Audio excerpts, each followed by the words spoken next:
YouTubers? It's your boy Kos, and today we're talking Star Wars.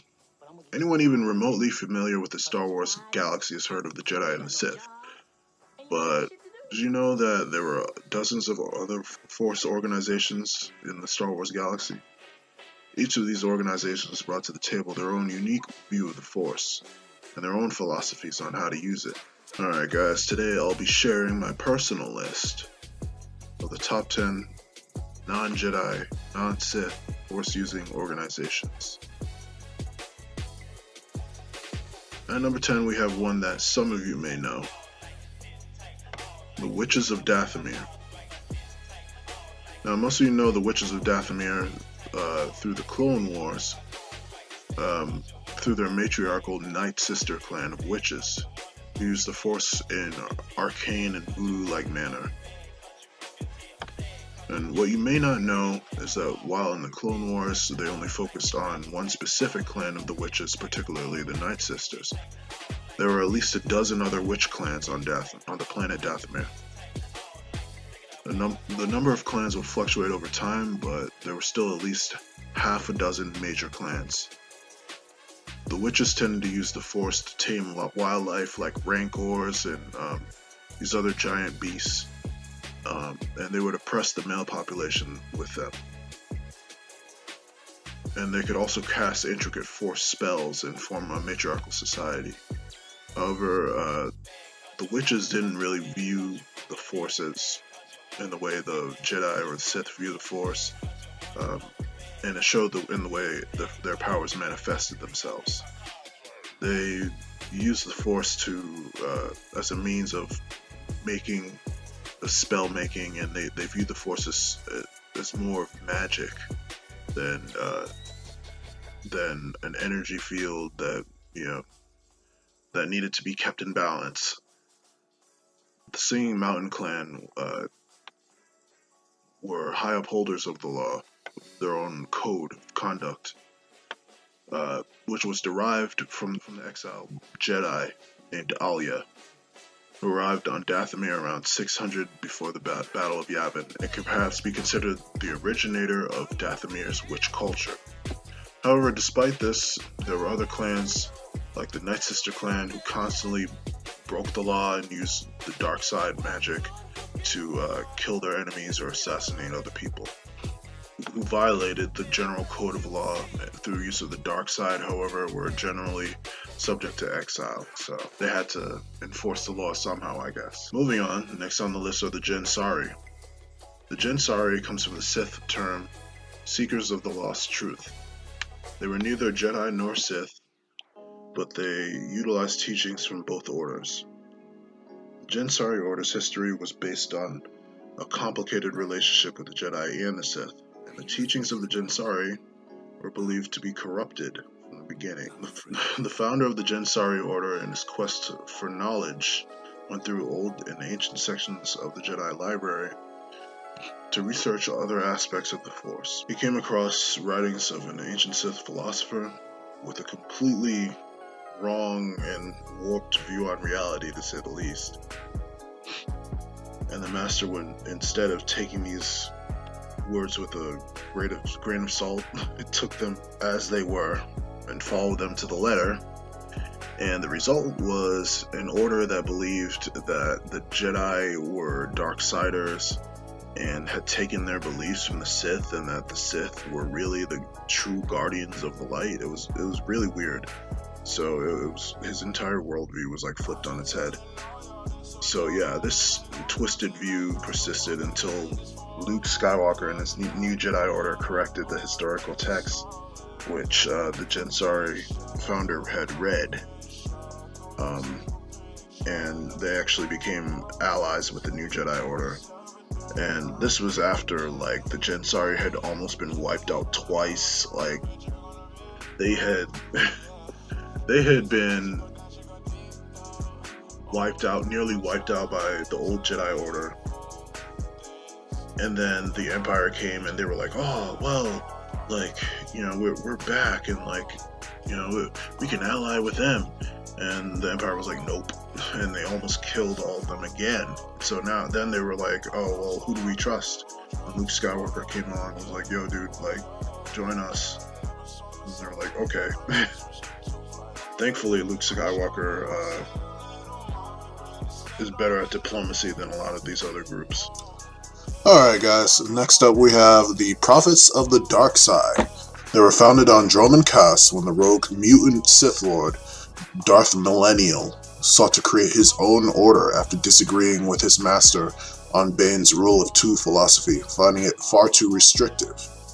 Millennial and later prophets primarily used the Force to see into the future and viewed the future to prophesy. Later on, though, the prophets were used by Palpatine and his successors as sort of a propaganda organization, and they transformed it into the Church of the Dark Side, a pseudo-religious cult, which will later be infiltrated by Imperial agents and imposters. The prophets even predicted the Force being brought back into balance during the Battle of Endor, which angered and understandably triggered Palpatine. The latter portion of their history is really pretty confusing and filled with infiltrations into their organization, with many false prophets of the dark side who were really Imperial agents in disguise, and schisms. The prophets were then wiped out by Lumaya and Palpatine's successor, Karnar Jax. Next up on the list are the Gans Fidensmen. The Gand Fidensmen were Gand-only trackers that utilized the Force primarily for hunting and tracking lost artifacts. So like if you lose your keys, just put a Gand Fidensman out and he can basically find it for you. The Fidensmen originated on the homeworld of the Gand and were famous across the galaxy for being able to track down and locate just about any target through their use of the Force. The Fidensman culture has been intrinsic with the Gand for millennia, so much so that in the Gand culture, individual Gand can only earn their names and the right to refer to themselves in the first person through the Fidensman Genuine Jika ceremony. The Fidensmen worship the mists of their home planet of Gand and can use the Force to locate a target through signs and other omens that they had to interpret. The Gand Fidensmen also developed a martial arts style using the Force that could use techniques such as Shadow Strike to punch holes in Stormtrooper armor. And I think that's pretty badass. It's like those guys in Samurai Jack, those hunter aliens, except they can use like the Force and they're traveling from planet to planet. It's pretty awesome. Yeah, and the whole Gand culture of earning your name has a lot of my respect to it. That's pretty dope. Next on the list, the Madokai. The Madokai were founded in around 4000 before the Battle of Yavin by an unknown human female from the planet Corvos. The Madokai sought harmony between the Force and their physical bodies. The Madokai were a nomadic group of Force users who utilized the Force to amplify the strength of their bodies and perform awesome martial arts feats. Think nomadic, traveling Shaolin monks. When I first read about them, I thought the idea of Force-wielding martial artists was pretty dope, and I would have loved to see more of the Madokai in Legends material. But alas, they weren't the primary focus of Star Wars lore. But the few instances in which they are talked about, it's pretty amazing. I really wish Legends, we got more Legends material about groups like this. And we probably would have gotten it if Disney didn't reboot the franchise. We could have really delved into these other groups and see just what kind of conflicts they go through or how they fit into the whole scheme of galactic politics. But yeah, the concept of using the Force like that, they use it similar to the concept of chi and amplifying. In a lot of these martial arts movies, you see these people use chi or whatever to amplify their strength and their abilities. And so I guess in a way it's similar to when Rock Lee is using taijutsu. He uses chakra to enhance his strikes and his strength. The same with Sakura. So yeah, pretty much the same. Moving on are the Shapers of Krovar. The Shapers of Krovar are descendants of Sith refugees who tried to escape the chaos of the new Sith Wars to the planet Krovar. The Shapers were essentially elemental shamans who used the Force to summon elemental forces like wind, fire, and water. They were highly superstitious, and other Force powers that could not be seen, like telepathy or mind control, were viewed negatively by them as a sort of witchcraft.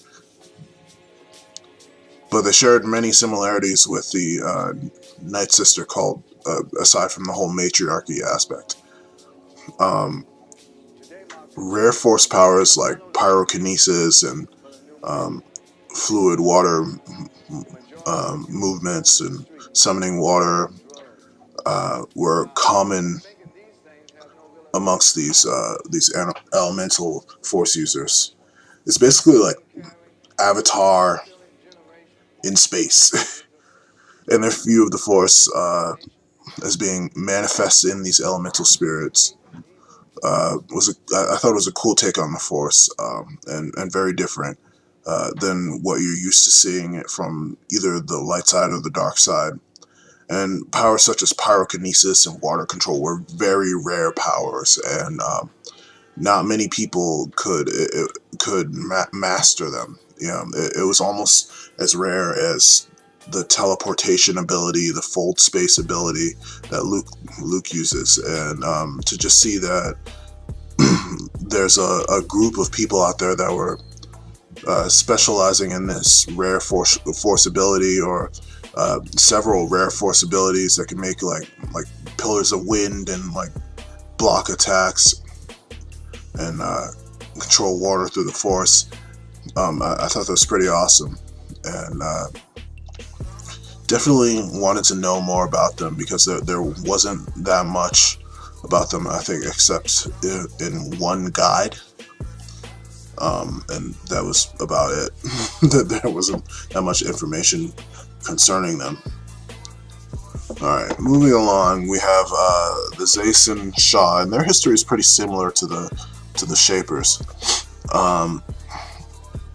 They were a group of Force sensitives who were located on Yanabar, and similar to the Shapers of Krovar, they were refugees of the New Sith Wars, and they felt abandoned on Yanabar because they crash landed, and they kept expecting the Jedi to come back for them, and they never did.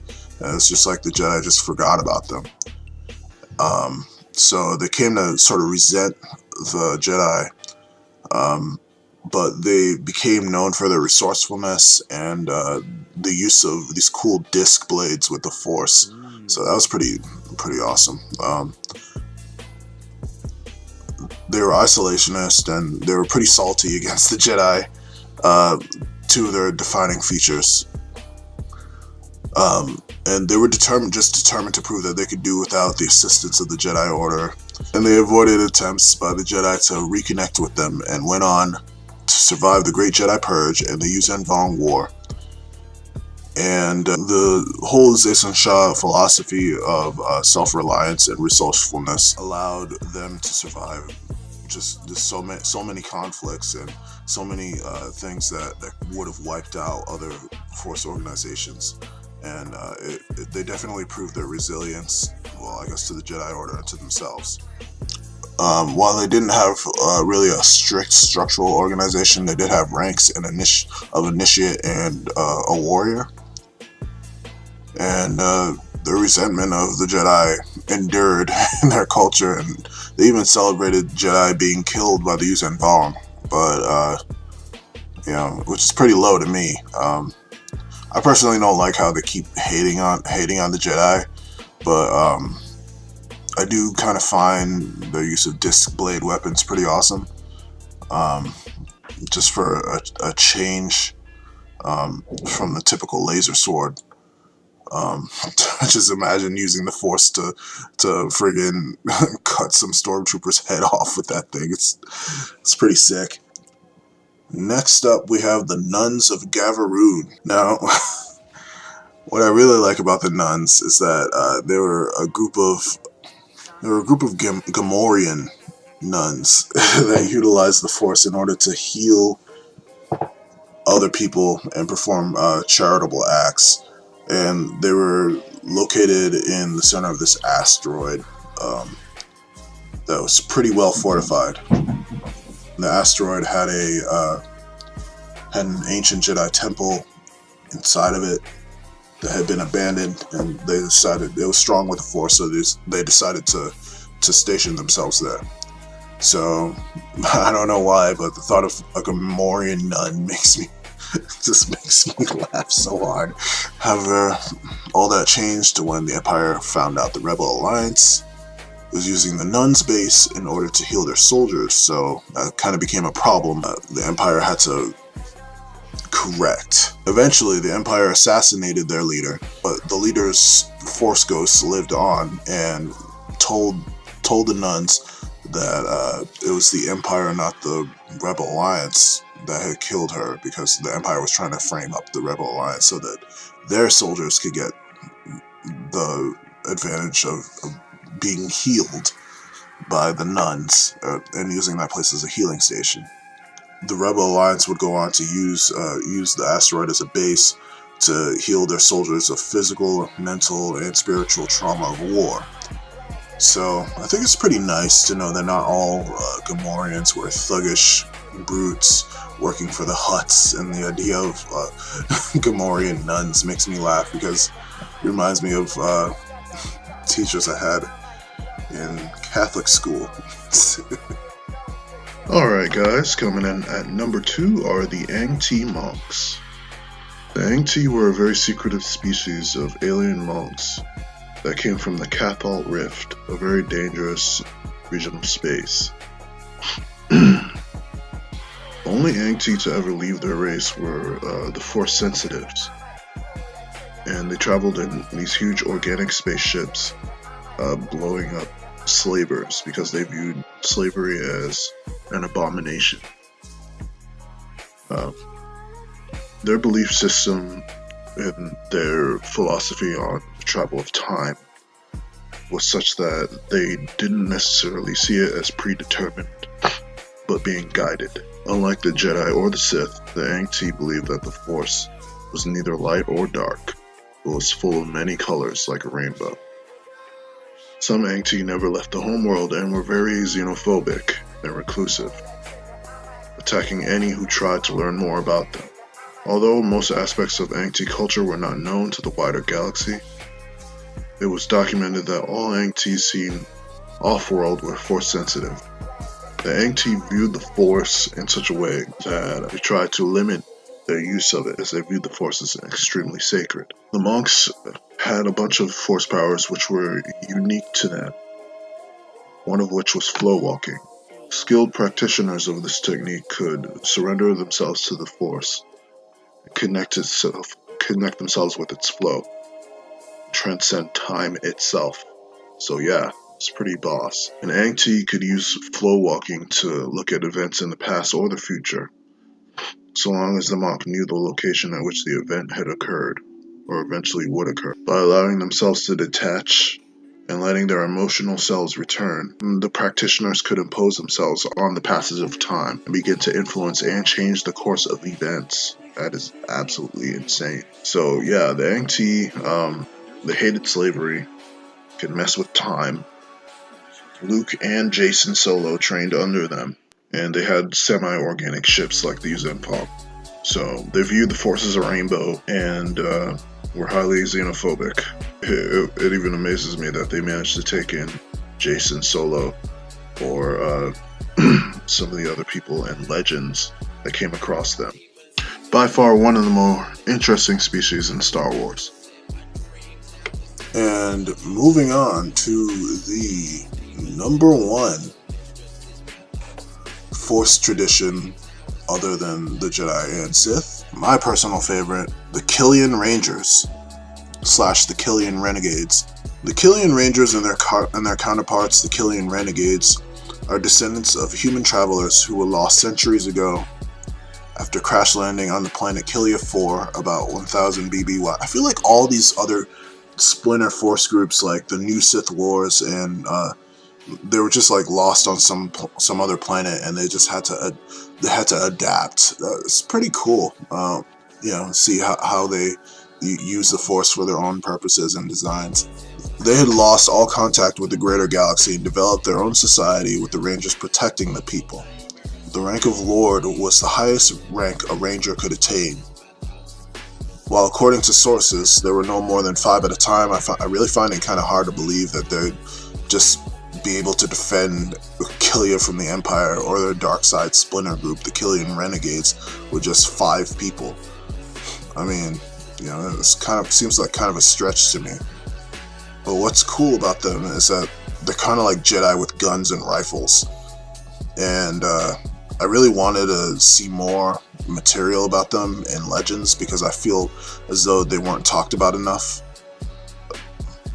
Their primary equipment was like a modified sporting blaster that had a bayonet on it, and they had a deflection gauntlet that would deflect blaster fire located on their wrist.